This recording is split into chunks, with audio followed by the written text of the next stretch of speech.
First night రోజు రాత్రి నేను ఆయనతో సరదాగా పేరు పెట్టి పిలిచాను మేడం. నన్ను పేరు పెట్టి నువ్వు పిలుస్తావా అని చెప్పి ఆయన కోపంతో బాటిల్ తో నా తల మీద పగల కొట్టాను. నాకు 6 కుట్లు పట్టాయి సార్ తలకి. అతను పెళ్లికి ముందే 3 సార్లు సూసైడ్ అటెంప్ట్ చేశారంట సార్. ఏ కారణము? అమ్మాయి కోసం అని చెప్పి లవ్ ఫెయిల్యూర్ అని అప్పుడు దాని కోసం చేసుకున్నారంట. తర్వాత ఈ 3 నెలలు ఇంట్లో ఉండకుండా బయటికి వెళ్ళిపోయారంట సార్. అప్పుడు కూడా అటెంప్ట్ చేశారంట.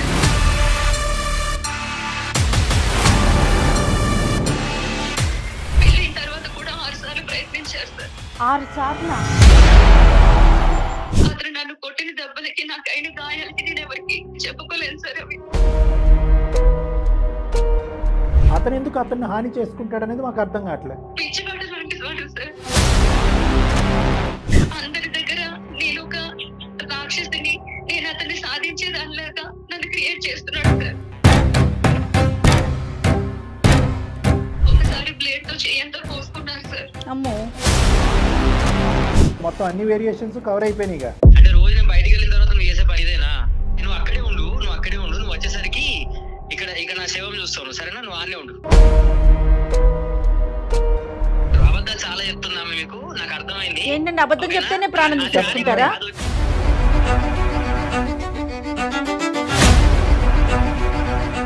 మీతో మాట్లాడి మిమ్మల్ని కౌన్సిలింగ్ వరకు తీసుకెళ్లి మ్యారేజ్ ని రెక్టిఫై చేయాలా? నాకేమైనా పిచ్చా? మీరు నా కౌన్సిలింగ్ చేయడం ఏంటి? నాకు అర్థం కాదు. మీకు పిచ్చి లేదా? మీరు ఎట్లా ట్రీట్ చేస్తున్నాను? ఆయన్ని మీరు మార్చగలుగుతారా సార్? అమ్మ, ఇంతకు ముందు ఒక డాక్టర్ మార్చడానికి ట్రై చేసి తన్నులు తిన్నాడు.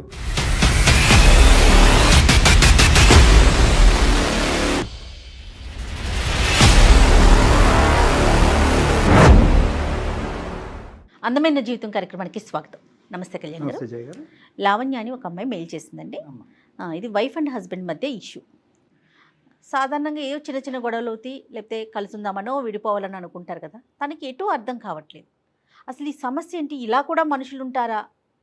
ఇట్లాంటి వ్యక్తితోనా నేను జీవితం ముందుకు తీసుకెళ్లాలా, ఆగిపోవాలా? అలాంటి ఒక డౌట్తో మనకి మెయిల్ చేసిందండి. సో ఇమీడియట్గా తీసుకుందాం, ఫ్యామిలీ ఇష్యూ అనేసి అనిపించింది. తప్పకుండా. సో నెంబర్ ఇచ్చిందండి, నేను కాల్ చేస్తాను మేడం.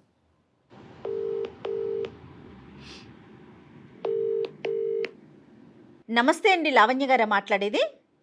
ఎవరండి? నేను జయానండి, సుమన్ టీవీ అందమైన జీవితం ప్రోగ్రామ్ నుంచి కాల్ చేస్తున్నాను. మీరు మెయిల్ చేశారు కదండి లావణ్య గారు. ఓకే, నాతో పాటు డాక్టర్ కళ్యాణ్ చక్రవర్తి గారు కూడా ఉన్నారండి. ఒక్కసారి మీ సమస్య ఏంటో చెప్తారా? మీరు ఫ్రీ ఉన్నారా లావణ్య గారు? ఏదో కొంచెం కంగారు పడుతున్నట్లుగా అనిపిస్తా ఉంది. ఓకేనా? మీరు మాట్లాడగలుగుతారా ఇప్పుడు? ఫోను మాట్లాడతాను మేడం, పర్వాలేదు మేడం. రైట్. నమస్తే అమ్మ లావణ్య. నమస్తే సార్. చెప్పండి అమ్మా, ఏంటమ్మా సమస్య ఏంటి? భార్యాభర్తలదని మేడం చెప్పారు, కానీ ఎటువంటి సమస్య చెప్పండి. సార్, నా పేరు లావణ్య సార్. నాకు పెళ్ళయి 5 సంవత్సరాలు అవుతుంది మేడం. పాప సార్. పాప వయసు ఎంతమ్మా?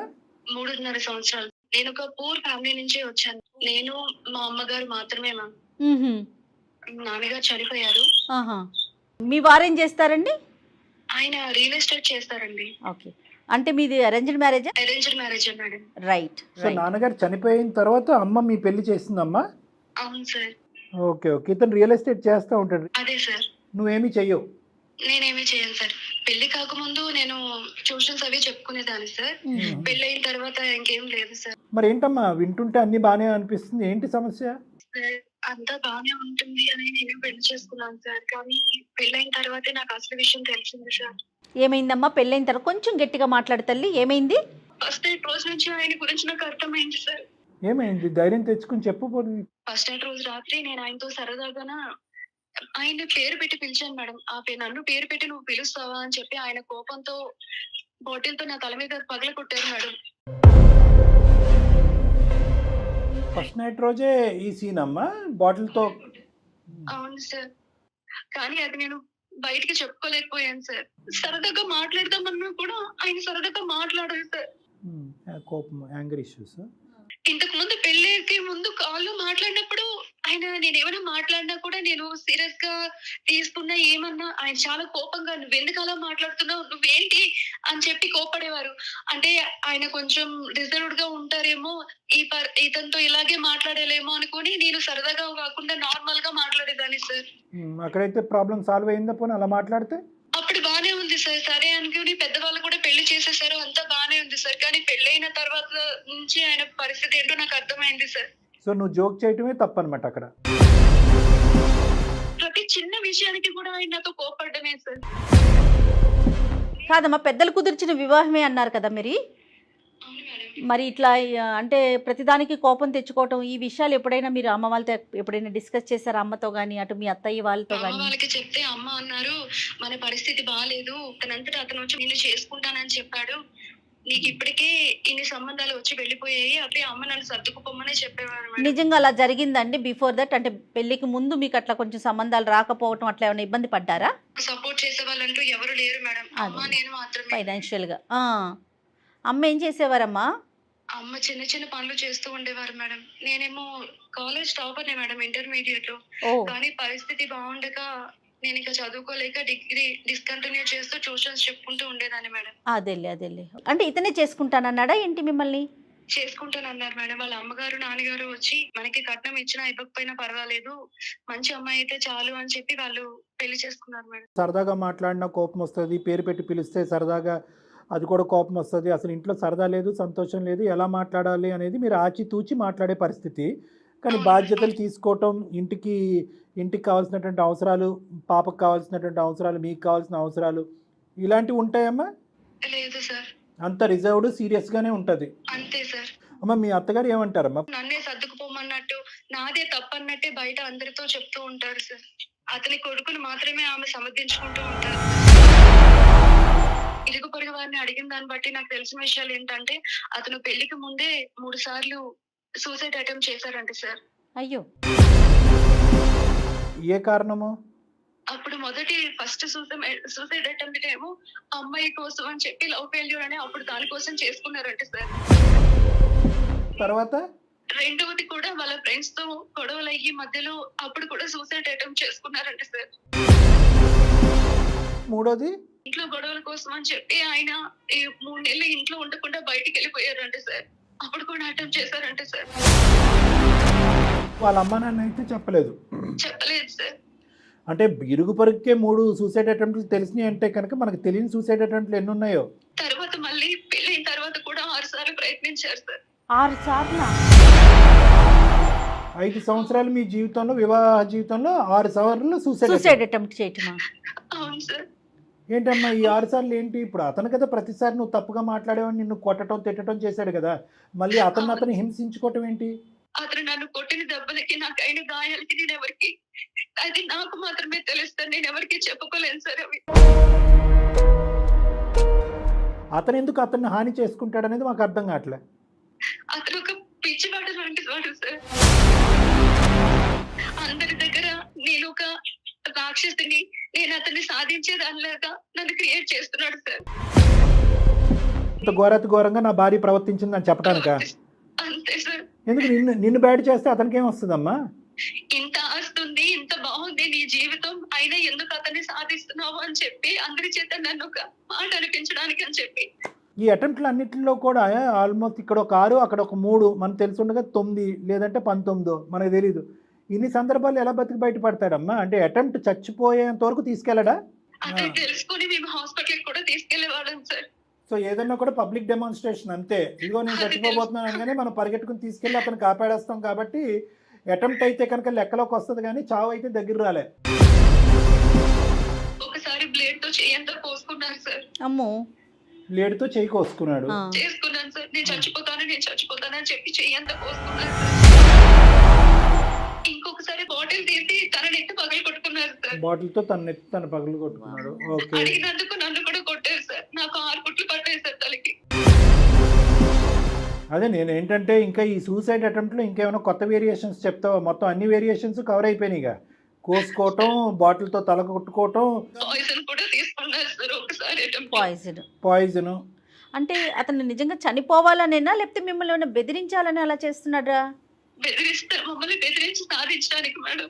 అంటే నెగిటివ్ అట్మాస్ఫియర్ క్రియేట్ చేసి ఇక్కడ నేను విక్టిమ్, మా వైఫ్ ఇస్ ద కల్ప్రిట్ అని చెప్పి ఆవిడ్ని బ్యాడ్ చేయటం గురించి ఒకటి.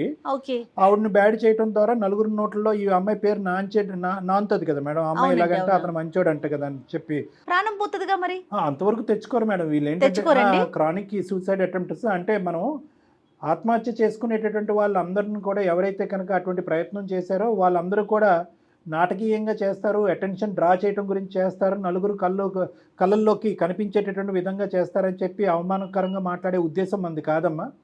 ఆత్మహత్య ధోరణి కానీ ఆత్మహత్య చేసుకునేటటువంటి ప్రయత్నం కానీ రెండు కూడా చట్టరీత్యా నేరము. తర్వాత ఏంటంటే ఒక విరుద్ధమైనటువంటి ప్రవర్తన. దాన్ని మనం ఎప్పుడు కూడా ఖండిస్తూ ఉంటాం. అలాంటి ఆలోచన శైలిలో ఉండేటటువంటి వాళ్ళు గురించి మనం కౌన్సిలింగ్ చేస్తూ వాళ్ళని బ్రతకాలనేటటువంటి ఆశ, కోరిక, ఉండేటటువంటి దారులు వాళ్ళకి విడమర్చి కౌన్సిలింగ్ చేస్తూ ఉంటాం. కానీ ఇక్కడ మీ హస్బెండ్ ఏంటంటే ఇతనిలో ప్రత్యేకం ఏంటంటే to create an atmosphere and pain. అంటే అతనికి నొప్పి కలిగించుకుంటూ అవతల వాళ్ళకి నొప్పి చేసేటటువంటి ప్రయత్నం. అతని నొప్పి ఇందాక మేడం అన్నట్టుగా ఏంటంటే దానికి పరిధులు ఉంటాయి. ఆ నొప్పికి చావు వరకు వెళ్ళదు. ఆ నొప్పి కానీ ఆ అటెంప్ట్ కానీ చనిపోయేంత వరకు వెళ్ళదు. ఎందుకు అంటే కనుక అవతల వ్యక్తిని ఆ బాధను చూస్తూ వాళ్ళు బాధపడాలి. అవతల వ్యక్తిని అందరూ చీతు అనాలి, అందరూ వాళ్ళని నిలదీసి నిందించాలి. దాంట్లో నువ్వు కుంగిపోవాలి. మరి అతనికి అయ్యేటటువంటి గాయం వల్ల అతనికి నొప్పి వస్తుంది అంటే కనుక ఇక్కడ వాళ్ళ ప్రాజెక్ట్ ఏంటంటే కనుక వాళ్ళ ఆబ్జెక్టివ్ ఏంటంటే కనుక అవతల వ్యక్తికి కలిగేటటువంటి అవమానం, నొప్పి ముందు వాళ్ళకి శారీరకంగా కలిగేటటువంటి నొప్పి చాలా చిన్నదనమాట. సో వాళ్ళు అవతల వ్యక్తి యొక్క పెయిన్ గురించి ఎక్కువ ఆలోచిస్తారు. వాళ్ళకి కలిగేటటువంటి ఆ పెయిన్ వాళ్ళకి అలవాటు అయిపోతుంది. సో అదే sadistic mentality and psychotic mentality అని అంటూ ఉంటాం మేడం. బట్ ఇవన్నీ సూసైడ్ అటెంప్ట్స్ అమ్మ, అంటే ఫాల్స్ సూసైడ్ అటెంప్ట్స్. ఇంకొక మాట కూడా చెప్తాను, ఎల్లకాలం ఈ సూసైడ్ అటెంప్ట్స్ ఇలాగే ఫాల్స్గా ఉంటాయి అంటే కనుక మేడం ఈ అటెంప్ట్లు కొన్ని సందర్భాల్లో అనుకోనటువంటి పరిస్థితుల్లో ఇంతే కట్ చేసుకుంటున్నానని ఎలా అనుకుంటాడు. కొన్ని సందర్భాల్లో డీప్గా కట్ చేసుకుని ఆర్టరీ కానీ వెయిన్ కానీ తెగి బ్లీడింగ్ అయ్యి చచ్చిపోవచ్చు. హెల్పింగ్ ఎవరు లేరు అనుకోండి, అంతే, ప్రాణం పోవటమే కదా. 4 విషం తాగుతారు. ఎంత తాగుతారు అంటే కనుక అవతల వ్యక్తిని భయపెట్టేంత వరకు తాగుతారు. తర్వాత అది కక్కుతారో ఆన్ చేస్తారో లేదంటే వీళ్ళే హాస్పిటల్ తీసుకెళ్తారో. ఎక్కడ కూడా ఒంటరిగా ఒక రూమ్లో అటెంప్ట్ అయితే మాత్రం జరగదు. ప్రత్యక్షంగా నలుగురు చూసేటటువంటి పరిస్థితిలోనే జరుగుతుంది. ఎందుకు అంటే కనుక ఆ అటెంప్ట్ ఒకప్పుడు గాడి తప్పి చనిపోయే పరిస్థితికి వస్తే కనుక వీళ్ళు అర్జెంటుగా హాస్పిటల్ తీసుకెళ్తారు కదా, గట్టిగా అరుస్తారు, హెల్ప్ ఇస్తారు. సో ఆ జాగ్రత్తలు కూడా తీసుకోవటం అనేది జరుగుతూ ఉంటుంది అనమాట. అటెంప్ట్ చేయటమే కాకుండా ఒక సేఫ్టీ లిమిట్లో చేస్తారు, సేఫ్టీ మెజర్స్ చూసుకుని చేస్తారు. అతనికి ఉన్నటువంటి అంబులెన్స్ కానీ 108 నెంబర్ కానీ వాళ్ళ ఆవిడే ఇక్కడ. Correct sir. అయ్యో ఏమండి ఆగండి, మీరు ఇలా చేసుకోకండి, కట్టేయటం. పరిస్థితి ఇలా ఉందని చెప్పి నేను ఒక డాక్టర్ దగ్గరికి తీసుకెళ్ళాను సార్.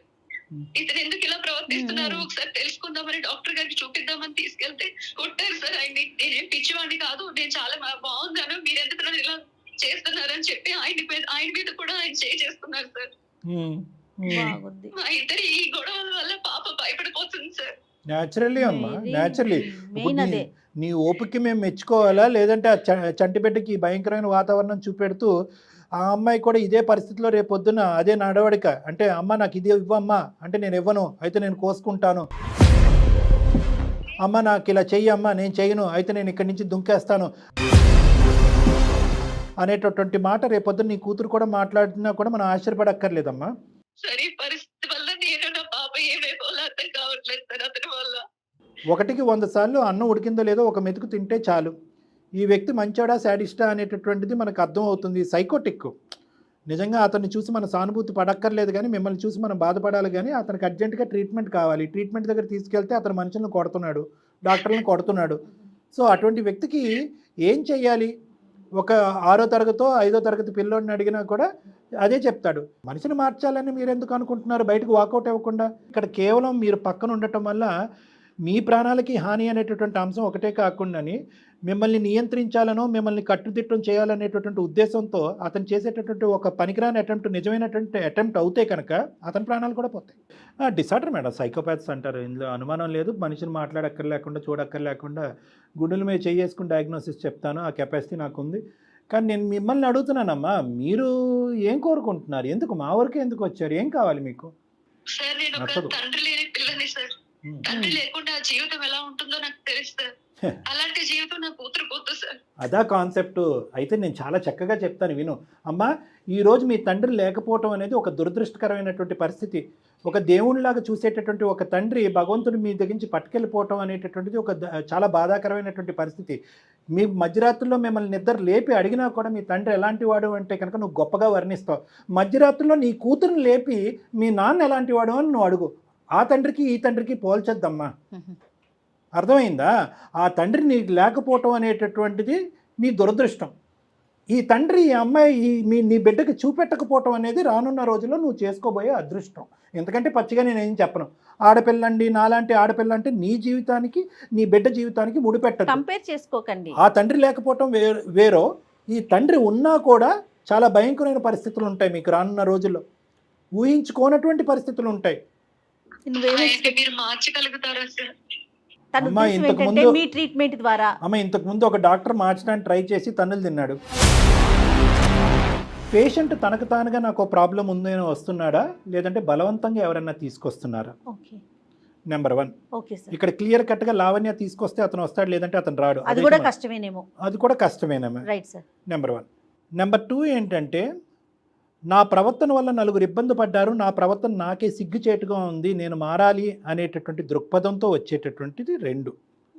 అది 3వ అంశం ఏంటంటే కనుక చాలా ఇంపార్టెంటు. ఆ ట్రీట్మెంట్కి ఎంత టైం పట్టినా, ఎంత సమయం వెచ్చించినా, మందులైనా కౌన్సిలింగ్ అయినా అన్ని ద్వారాలు తెరాలి. ఇటువంటి ప్రత్యేకమైనటువంటి క్రైటీరియాని అంగీకరించేటటువంటి వ్యక్తి వచ్చి నిలబడితేనే మార్పు. ఏదో తూతూ మంత్రంగా ఇప్పుడు లావణ్య ఖచ్చితంగా అంటది, ఏమండి నేను డాక్టర్ గారితోనే మాట్లాడాను, జయ మేడంతో మాట్లాడాను, అందమైన జీవితంలో ప్రోగ్రాంలో నేను ఒక ఈమెయిల్ పెట్టిన తర్వాత వాళ్ళు మిమ్మల్ని ఒక శాడిస్ట్ కింద సర్టిఫై చేసేసారు కాబట్టి మీతో పాటు ఉంటే కనుక నా ప్రాణాలకి, నా బిడ్డ ప్రాణాలకి హాని ఉంది కాబట్టి గుడ్ బై అని అంటే కనుక ఖచ్చితంగా ఈ వ్యక్తి కౌన్సిలింగ్కి వస్తాడు. ఓన్లీ కౌన్సిలింగ్ ఒకటే కాదమ్మా, ఇలాంటి వాళ్ళకి ట్రాన్స్ఫర్మేషన్ రీహాబిలిటేషన్ యూనిట్స్ అని ఉంటాయి, బిహేవియరల్ మోడిఫికేషన్ థెరపీస్ ఇస్తూ ఉంటారు. ఆ బిహేవియరల్ మోడిఫికేషన్ థెరపీ ఏంటంటే అందులో అతన్ని కూర్చోపెట్టి అవతల వ్యక్తికి ఇచ్చేటటువంటి బాధని, నొప్పిని అతనికి అర్థమయ్యేటటువంటి విధంగా ఎక్స్ప్లెయిన్ చేస్తారు. ఒరే బాబు కూర్చో, నువ్వు ఇలా చేసావు, దీనివల్ల ఇలా ఉంది అని రిపీటెడ్గా ఒక వాతావరణంలో కూర్చోపెట్టి ఎక్స్ప్లెయిన్ చేసేటటువంటి ప్రక్రియ. అది కూడా అతను వచ్చి మాట్లాడి అంగీకరిస్తే మేడం. ఇదమ్మా లావణ్య, విన్నావా మరి? అతనితో ఒకసారి మాట్లాడండి మేడం. 99% అతను మారిపోయాడు అని అనుకుందాం. కానీ ఆ 1%లో అతను ఏమన్నా చేసుకున్నా నువ్వు చిక్కుముడిలో పడతావమ్మా. ఎందుకంటే సమాజానికి అందరూ కూడా ఊరు వాడ అందరూ వచ్చి, ఏమండి అతను దేవుడండి, మంచోడండి, ఎప్పుడు బాధపడేవాడండి, పెళ్ళం బాధపడలేక ఎన్నో అటెంప్ట్లు చేశాడని చూడండి, మా కళ్ళెదురుకుంటానే ప్రాణాలు పోయింది, ఈ అబ్బాయి యొక్క సూసైడ్ని ప్రేరేపించిన వ్యక్తి లావణ్య అని అంటే నువ్వు కటకటాలను లెక్క పెట్టాలి. అది ఒక రిస్క్. ఏది 1% కూడా. రెండోది ఏంటంటే కనుక ఇంకొక సందర్భంలో ఈ అటెంప్ట్లు ఏమీ పనికి రావట్లేదు, నిన్నేదో చేయాలి అనే ఉద్దేశంతో ఏ బెల్ట్తోనో లేదంటే బాటిల్తోనో నిన్ను కొట్టి నిన్ను చంపేయచ్చు. సో 90 అంటే సైకాలజీలో నేను చెప్పేది ఏంటంటేనమ్మా, నువ్వు జయ మేడం గారికి చెప్పేది ఏంటంటే, nobody can give an 100% guarantee for a 100% transformation. మాట్లాడండి సార్. ఓకే, ఒకసారి కనెక్ట్ చేస్తారా ఆయనకి? మీ హస్బెండ్ పేరేంటమ్మా? నరేష్ మేడం. నరేష్. ఓకే, ఒక 2 నిమిషాలు నువ్వు మాట్లాడమ్మా, నువ్వు రిస్క్ ఎక్కువ తీసుకోవద్దు, కాసేపు మాట్లాడిన తర్వాత వెంటనే మేము ఉన్నామని చెప్పేసే. దయచేసి లైన్ లో వేచి ఉండండి. Person you are speaking with has put your call on hold. Hello, ఎక్కడున్నావు? నేను ఎంతసేపు అవుతుంది వెళ్ళి నువ్వు? ఎన్నిసార్లు కాల్ చేయాలి నీకు? బిజీ వస్తుంది ఎందుకు? నాకు అర్థం కాని విషయం. బిజీ వస్తుంది, ఎవరితో మాట్లాడుతున్నావు? లేదండి, నేను మళ్ళీ బిజీ వస్తుంది, నేను 2 సార్లు చేశాను. నువ్వు ఎక్కడ నువ్వు ఫస్ట్? నేను నా ఫ్రెండ్ ఎవరికి చెప్పాలి? నాకు ఫోన్ చేసావా నువ్వు? నా ఫ్రెండ్ ఇంటి దగ్గరే ఉన్నానండి. అక్కడే. ఫ్రెండ్ ఎక్కడ? ఫ్రెండ్ ఇల్లు ఎక్కడ? ఫ్రెండ్ ఇల్లు ఎక్కడ చెప్పు ఫస్ట్ నువ్వు. నాకు తెలియని ఫ్రెండ్స్ ఎవరు ఉన్నారు నీకు? అది కాదండి, మీరు ఎలా నాతో కాదు. ఫస్ట్ ఆఫ్ ఆల్ నువ్వు నాకు చెప్పినావా? అంటే రోజు నేను బయటికి వెళ్ళిన తర్వాత నువ్వు చేసే పని ఇదేనా? ఎక్కడ లొకేషన్ పంపు నాకు ఫస్ట్. అది కాదండి, మీరు ఎంత కోపంగా మాట్లాడుతున్నారు, ఇదే నాకు మీతో వస్తున్న ఇబ్బంది. కోపంగా మాట్లాడడం ఏంటి? నువ్వు అక్కడే ఉండు. నువ్వు వచ్చేసరికి ఇక్కడ నా శవం చూస్తావు, సరేనా? నువ్వు ఆనే ఉండు.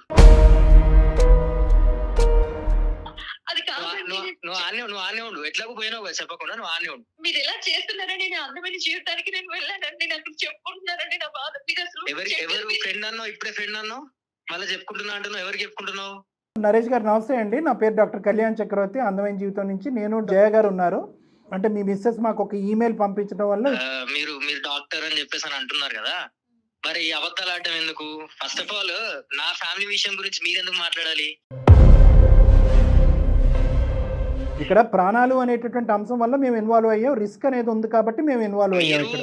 మీరు ఒక ఫ్యామిలీ విషయం గురించి మీరు మాట్లాడేటప్పుడు మీరు ఫస్ట్ నన్ను కన్సల్ట్ అవ్వాలి కదా.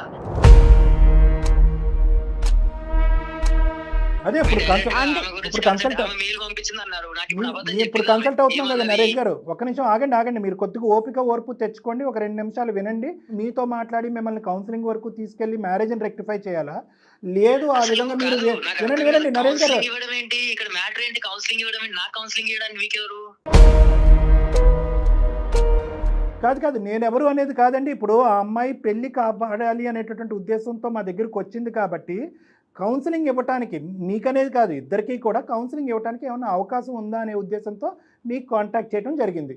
ఒకప్పుడు కౌన్సిలింగ్ కాదు అని అనుకుంటే కనుక మీ యొక్క ప్రయత్నాలు ఆవిడ చెప్పేటటువంటి మాటల్లో, మీ మాటల్లో నిజం ఉండేటట్టయితే కనుక దానికి తగు చర్యలు తీసుకునేటటువంటి వ్యవస్థలు వేరే ఉన్నాయండి.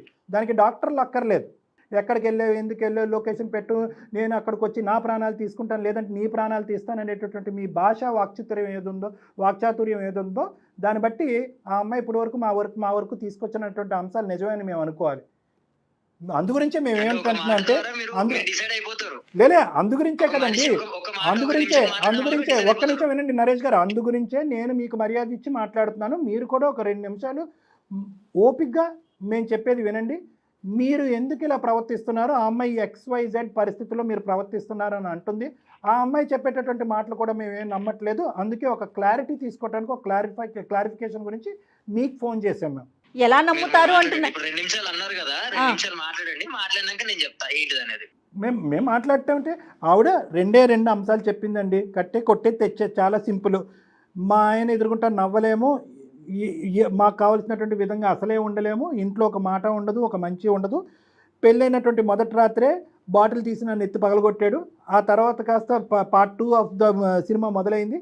అతన్ని రకరకాల విధాలుగా హింసించుకుంటూ, బాధ పెట్టుకుంటూ, ఊరు వాడ ఇదిగో మా ఆవిడ ప్రేరేపించడం వల్ల నేను ఇంత హింసకు గురవుతున్నాను, ఇలా చచ్చిపోవడానికి ప్రయత్నం చేస్తానని చెడ్డ పేరు తెచ్చేటటువంటి ప్రయత్నంలో ఉంది. ఈ పెళ్లిలో నాకు ఒక సంతోషం లేదు, సుఖం లేదు, మారితే కనుక ఉంటాను, మారకపోతే దారి చూపెట్టండి అని ఆవిడ అడిగారు.